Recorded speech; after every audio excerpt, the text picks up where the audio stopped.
4 bulan tanpa tujuan, apa yang akhirnya membuat Mas Ali bangkit? Nah, waktu itu saya lagi sedih banget ya. Sedih banget saya.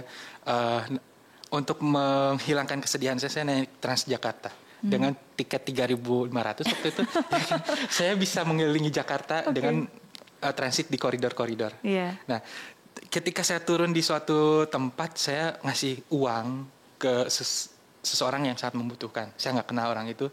Dan reaksinya adalah dia sangat berterima kasih. Dia ngerasa sangat terbantu dengan uang yang saya kasih yang nggak seberapa itu. Dan di situ perasaan saya jadi light. I feel happy. Karena berhasil ngebantu gitu.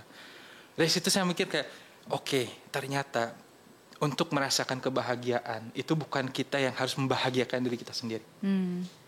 Tapi kita berhasil membahagiakan orang lain, ada kebahagiaannya terciprat.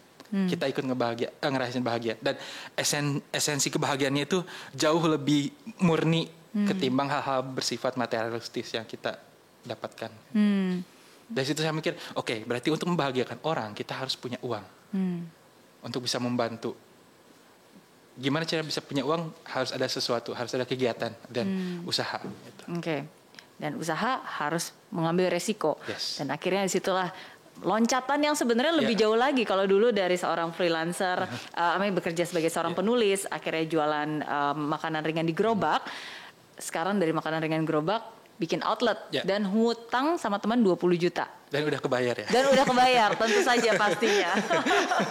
Oke, karena sekarang udah berapa tadi? 30 lebih outletnya ya? Iya, 30 lebih outletnya. Tapi saya percaya semakin kita naik kelas, semakin besar juga ujiannya. Itu pasti, ujian anak SMP sama SMA beda, iya kan?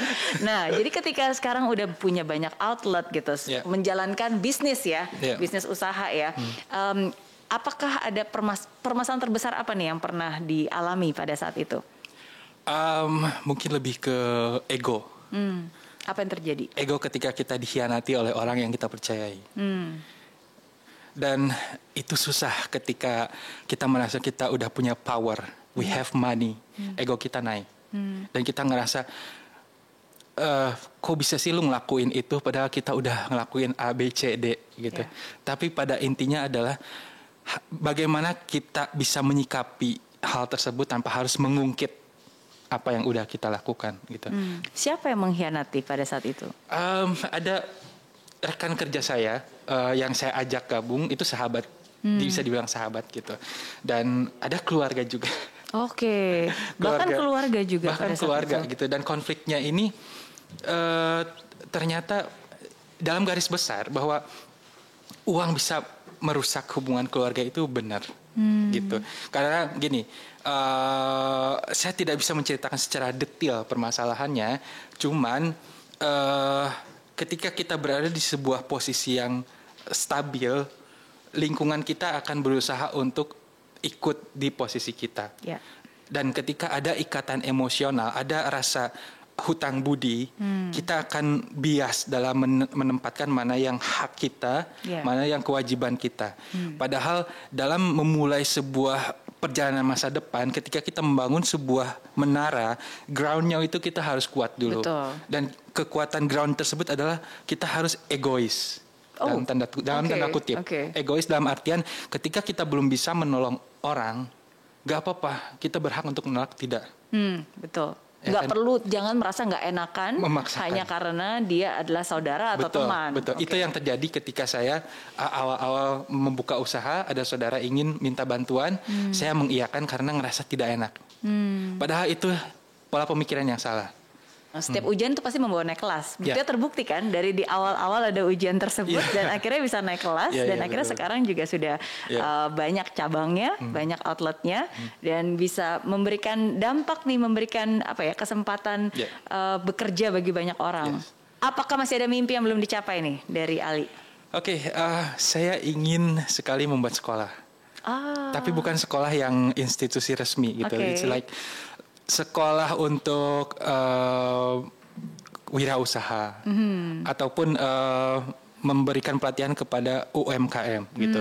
Mungkin ini akan terlaksana di 2 tahun 3 tahun ke depan. Wow, udah ada rencananya ya? Udah ada rencana gitu. Tapi aku jadi penasaran nih, kan tadi kan di awal Mas Ali bilang mimpi cita-cita awalnya kan ada 3. Ya. Jadi news anchor yang pertama, yang kedua jadi penulis, yang ketiga jadi pengusaha. Ya. Terus yang pengusaha udah, penulis udah. Ya. Emangnya nggak punya mimpi kembali jadi news anchor? Udah di sini nih. Nggak, mungkin lebih ke saya pengen bikin, ini baru pengennya aja ya.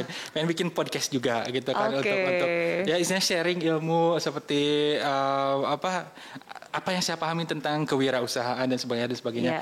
Cuman mungkin waktunya belum ya, karena kemarin juga tahun 2020 itu pandemi, kita mati-matian untuk bertahan gitu. Setuju. Kan. Mungkin ketika nanti semua sudah aman, mulai aja dulu ya kan.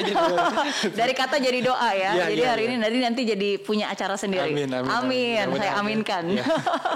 Oke. Nah, kalau gitu berarti tips nih, karena ada banyak hal yang sudah dilakukan dan jatuh bangunnya itu pasti tidak mudah. Jadi saya yakin ada banyak juga anak-anak muda nih sekarang yang juga pengen jadi pengusaha. Jadi tips sukses ala Ali Muharram. Oke. Satu hal nih ya, ketika kita akan menjalankan sebuah usaha, faktor yang sangat penting adalah menjalankan usaha di bidang yang sangat kita passionate about, gitu, yang sangat kita cintai, gitu loh. Kebanyakan kita memulai usaha itu kita bingung dan kita mengikuti apa yang orang lakukan, sehingga kita hanya bisa mengcopy bentuknya, tapi spiritnya kita belum bisa mengcopy, gitu loh. Nah, ketika akan memulai, pastikan kita udah tahu betul seluk-beluk bidang yang akan kita jalani, kita sangat mencintai hal tersebut, dan coba posisikan ketika kita berada di situasi paling buruk sekalipun. Oke. Jadi apakah sudah punya bayangan ya, betul, worst case-nya seperti apa? Worst case-nya seperti apa? Apakah kita akan masih bertahan atau kita menyerah? Gitu. Mas Ali sempat pernah bilang bahwa kalau mau buka bisnis itu harus punya rencana, ya kan? Tapi rencananya itu 50% strategi, 50% nekat. Yes. Nekat juga termasuk rencana. Nekat termasuk.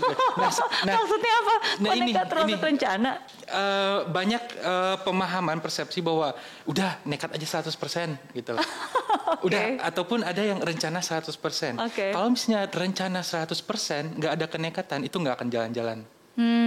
Karena nggak ada rencana yang sempurna, ya kan? Ada rencana yang sempurna. Nah, kalau misalnya nekat aja 100%, nggak ada rencana, nggak ada planning, itu 1 bulan berjalan itu hancur. Gitu. Jadi 50% rencana, 50% nekat itu sebuah komposisi yang sangat sempurna untuk menjalankan sebuah usaha. Karena kalau nggak ada nekatnya kita takut ya nggak jalan-jalan ya. Tapi justru dengan kita nekat ya udahlah kita gerak aja. Dari gerak itu kita akan menyempurnakan rencana yang awal. Oke. Terima kasih sekali lagi Mas Ali sudah berbagi banyak inspirasi. Senang sekali juga saya bisa ngobrol-ngobrol dengan Mas Ali dan sukses terus buat semua usahanya dan yang paling penting sehat selalu. Yes. Amin. Oke. Dan hari ini saya belajar banyak sekali dari seorang Ali Muharram. Selalu ada proses yang harus dijalani. Sekalipun banyak tantangan, tapi mulailah dengan berani. Lebih baik mencoba lalu gagal berkali-kali daripada gagal karena tidak mencoba sama sekali. Jangan pernah menunda mengejar cita-cita. Selagi ada waktu, bahagiakanlah orang tercinta. Diam di tempat tidak akan membuat Anda berkembang, tapi teruslah berjuang dan jadilah pemenang. Dari impossible jadi I'm possible.